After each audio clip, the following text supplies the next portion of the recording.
Hi, ഇന്ന് നമുക്കൊരു അടിപൊളി അടയുടെ റെസിപ്പി കണ്ടാലോ. അതൊരു വെറൈറ്റി അട കേട്ടോ.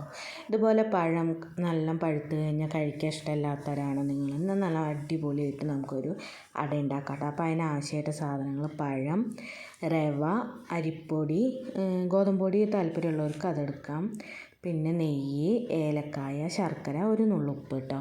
ഇത്രയും സാധനങ്ങളാണ് നമുക്കിതിന് ആവശ്യമായിട്ടുള്ളത്. അപ്പോൾ ഈ പഴം നമ്മൾ നന്നായിട്ട് തൊലി കളഞ്ഞ് ചെറിയ കഷ്ണങ്ങളാക്കി ഏലക്കായും കൂട്ടിയിട്ട് മിക്സിയുടെ ജാറിലിട്ടിട്ട് നന്നായി അരച്ചെടുത്തിട്ട് വരാം കേട്ടോ. അതിന് ശേഷം ഒരു ചീനച്ചട്ടി വെച്ചിട്ട് അതിലേക്ക് കുറച്ച് നെയ്യ് ഒഴിച്ച് കൊടുക്കാം. എന്നിട്ട് നമ്മൾ എടുത്തു വെച്ച റവ ഇട്ടിട്ട് നന്നായി റോസ്റ്റ് ചെയ്തെടുക്കുക കേട്ടോ.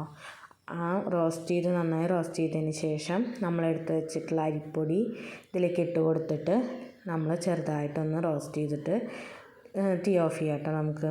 നമുക്ക് നാളികേരം ആഡ് ചെയ്യണമെന്നുള്ളവർക്ക് ഇട്ട് കൊടുക്കാം. നമ്മളിതിൽ നാളികേരം ഇടുന്നില്ല കേട്ടോ. അതിന് ശേഷം നമ്മൾ ശർക്കര, മധുരത്തിന് ആവശ്യമായിട്ടുള്ള ശർക്കര ഉരുക്കാൻ വയ്ക്കാം. അത് ഉരുക്കിയെടുത്തതിന് ശേഷം നമ്മളത് അരിച്ചെടുത്തിട്ട് കുറച്ച് നെയ്യും കൂടി ഒഴിച്ചിട്ട് പിന്നെ അടുപ്പത്തേക്ക് വയ്ക്കുക. എന്നിട്ട് നമ്മൾ ഈ വറുത്ത് വെച്ചിട്ടുള്ള റവയും അരിപ്പൊടിയും കൂടിയിട്ട് നന്നായി മിക്സ് ചെയ്തിട്ട് അതിലേക്ക് പഴം, ഏലക്കായും കൂടിയിട്ട് അരച്ച് വെച്ച മിക്സും കൂടി ഒഴിച്ച് നന്നായിട്ട് മിക്സ് ചെയ്തെടുക്കുക കേട്ടോ. ഒന്ന് ചൂടാറി കഴിഞ്ഞാൽ നമ്മൾ ഇല എടുത്തിട്ട് അതിലേക്ക് നമ്മൾ സാധാ അട പരത്തണ പോലെ നൈസായിട്ട് പരത്തണം, കട്ടിയിൽ പരത്തരുത് കേട്ടോ. വെള്ളം തൊട്ടിട്ട് നന്നായി പരത്തി ഒരു ഇഡ്ഡലി ചെമ്പിൽ വെച്ചിട്ട് നമ്മൾ വേവിച്ചെടുക്കാം കേട്ടോ. നല്ല അടിപൊളി ടേസ്റ്റാണ്, നല്ല സോഫ്റ്റും ഒരു പ്രത്യേക തരം ടേസ്റ്റാണ്. മധുരവും ശർക്കരയുടെ മധുരവും നെയ്യും പിന്നെ ഏലക്കായുടെ ഫ്ലേവറും പഴത്തിൻ്റെ ഫ്ലേവറും ഒക്കെ കൂടി ഒരു പ്രത്യേക ടേസ്റ്റാണ്. അപ്പോൾ നല്ല സോഫ്റ്റായിട്ടുള്ള അടിപൊളി അട നമുക്ക് കിട്ടും.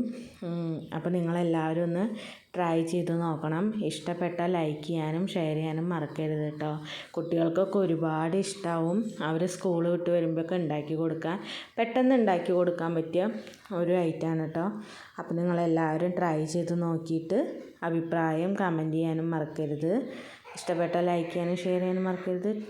അപ്പോൾ മറ്റൊരു വീഡിയോ ആയിട്ട് വീണ്ടും കാണാം. ബായ്. നമ്മൾ ഇതിൽ ഉപ്പിടണ കാര്യം പറയാൻ മറന്നിട്ടുണ്ടായിരുന്നു. ശർക്കര ഉരുക്കിയെടുത്തിട്ട് അരിച്ചെടുത്ത് വെക്കുമ്പോഴാണ് കേട്ടോ നമ്മളതിൽ ഉപ്പിട്ടത്.